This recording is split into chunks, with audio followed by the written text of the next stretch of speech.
Did you know that 5 simple exercises can replace your entire workout without any heavy weights? Let's start with the wall sit. And before you roll your eyes, hear me out. A standard wall sit isn't just a leg burner. It's one of the most effective isometric exercises you can do for your knees. Isometric means the muscle is contracting hard but not moving. And that matters because when your knee hurts, dynamic movements like squats can aggravate the joint. An isometric wall sit loads the quads and glutes at a fixed angle, which actually reduces pressure on the knee while building the strength around it. Multiple studies have shown isometric training can reduce joint pain by up to 45% in the short term. That's not a small number. Here's how you do it. Stand with your back flat against a wall. Walk your feet out about 2 feet in front of you. Then slide your back down until your thighs are parallel to the floor. Your knees should be at a 90-degree angle, directly above your ankles, not shooting forward past your toes. Feet are flat on the ground, hip-width apart. Arms can rest on your thighs or cross at your chest. Now hold. You should feel a deep burn in your quads and a steady engagement in your glutes.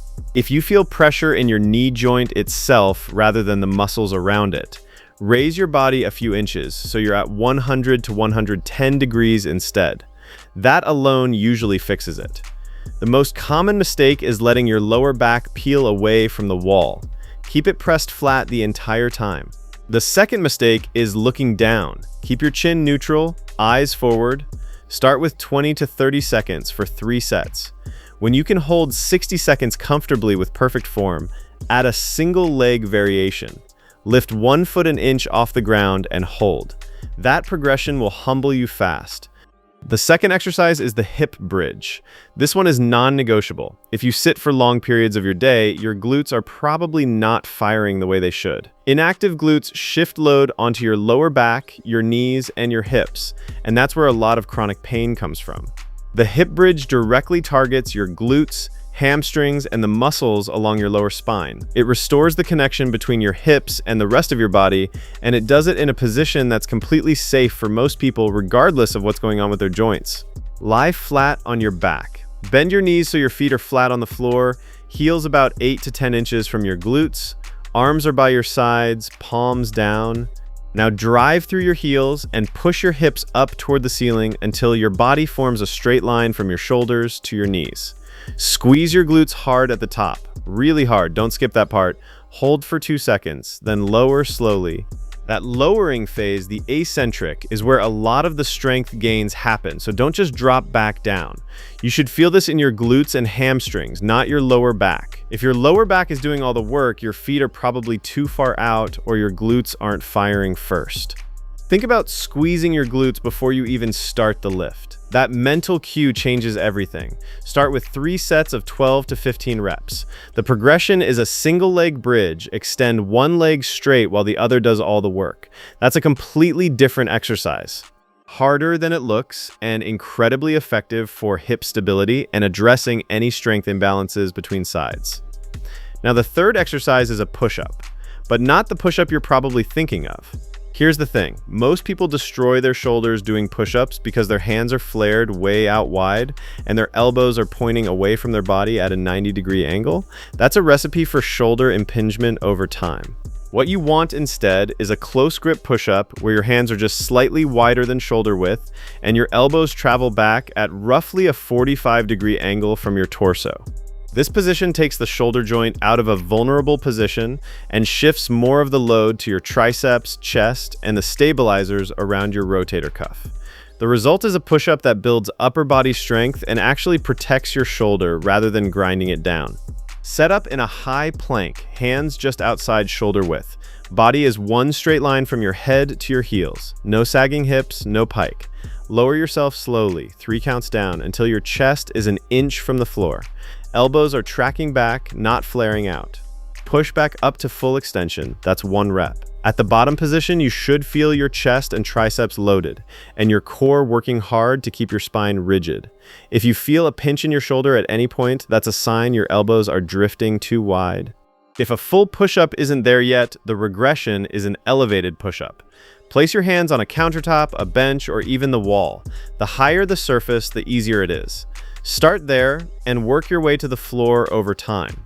3 sets of 8 to 12 reps is a solid starting point. The progression is a slow tempo push-up. 3 counts down, 2-second pause at the bottom, 2 counts up. That extra time under tension dramatically increases the difficulty without adding any load. Before I get to exercise 4, let me take a quick second to mention something. If you're dealing with chronic joint pain, stiffness that won't go away, or you've been feeling like your body just isn't cooperating with you anymore, I put together a program called Reboot Your Body specifically for that. It's a 30-day step-by-step system designed to help you move pain-free again. Not just feel better in the moment, but actually fix the root causes so you can get back to the things you love, whether that's hiking, playing with your grandkids, or just getting out of bed in the morning without that familiar ache. The link is in the description below. Now back to the exercises. The 4th exercise is the dead bug. This one looks deceptively easy. It is not. The dead bug is one of the best exercises you can do for your core. And when I say core, I don't mean your abs in the mirror. I mean the deep stabilizing muscles around your spine that protect your back every time you bend, twist, reach, or carry something. Weakness in those muscles is a primary driver of chronic back pain. The dead bug trains them directly without loading your spine, making it ideal when you're dealing with any kind of back issue. Lie on your back with your arms straight up toward the ceiling. Bring your knees up so your hips and knees are both at 90 degrees, like you're sitting in a chair but lying down. That's your start position. Now press your lower back into the floor and keep it there for the entire exercise. This is the most important cue. Lower your right arm overhead toward the floor while simultaneously extending your left leg out straight, hovering just a few inches above the ground. Pause for a second, then bring both back to the start position. Then do the opposite side. Left arm, right leg. That's 1 full rep. You should feel your deep core working to keep your lower back pressed down. The moment your back starts to arch off the floor, you've lost the position. Bring the leg or arm back up. Don't sacrifice the lower back contact for the sake of full extension. The mistake most people make is rushing through it. Slow this down, 4 to 5 seconds per side. 3 sets of 6 to 8 reps per side is plenty when done with that kind of control. The progression is adding a light resistance band looped around your hands or feet. The regression is simply reducing the range of motion. Lower the arm or leg only as far as you can while keeping that back on the floor. The 5th and final exercise is the reverse lunge. Lunges often get avoided by people with knee pain. The forward lunge can be hard on the joint because of the forward force it places on the kneecap. The reverse lunge is different. When you step back rather than forward, the loading pattern shifts in a way that's much more comfortable for most knees, while still building serious single-leg strength in your quads, glutes, and hamstrings. Single-leg strength is one of the most important things you can develop for long-term joint health, balance, and fall prevention. Stand tall with your feet hip-width apart. Step 1 foot back about 2 to 3 feet, and lower your back knee toward the floor. Not all the way to the floor, just hovering an inch or 2 above it. Your front knee stays directly above your front ankle. Torso stays upright. Don't lean forward. Drive through your front heel to return to standing. That's 1 rep. You should feel the front leg doing most of the work. Your quad and glute on that leading leg are doing the heavy lifting. The common mistake is letting your front knee cave inward. Drive that knee out slightly throughout the movement. Another mistake is looking down. Keep your eyes forward and your chin neutral.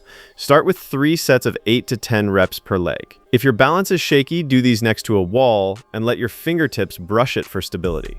That's a completely valid regression, and it's not cheating, it's smart. When you're comfortable and strong here, hold a pair of light dumbbells to add load. Or try a deficit reverse lunge, stepping back from a small elevated surface like a weight plate or a step to increase the range of motion. That's a significant progression. All right, now let me put this into a complete routine you can run 3 times a week. Start with the wall sit. 3 sets, holding 30 to 45 seconds per set.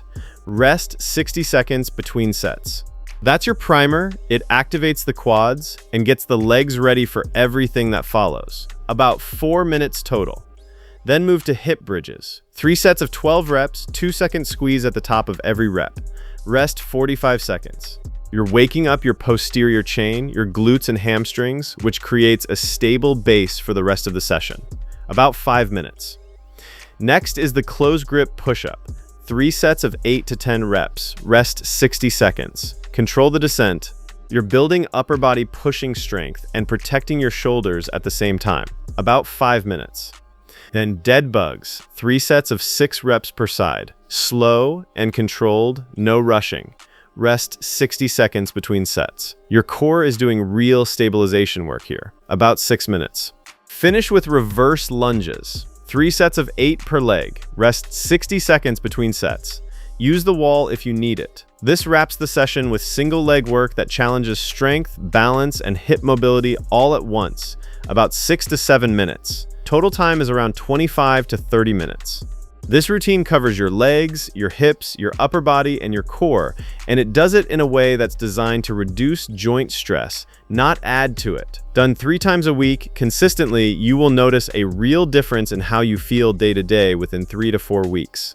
Not just in the gym, in everything. Getting up from a chair, climbing stairs, carrying things, keeping up with the people around you. Give this a try and leave a comment below telling me which exercise surprised you the most. And if you found this useful, hit subscribe. There's more where this came from.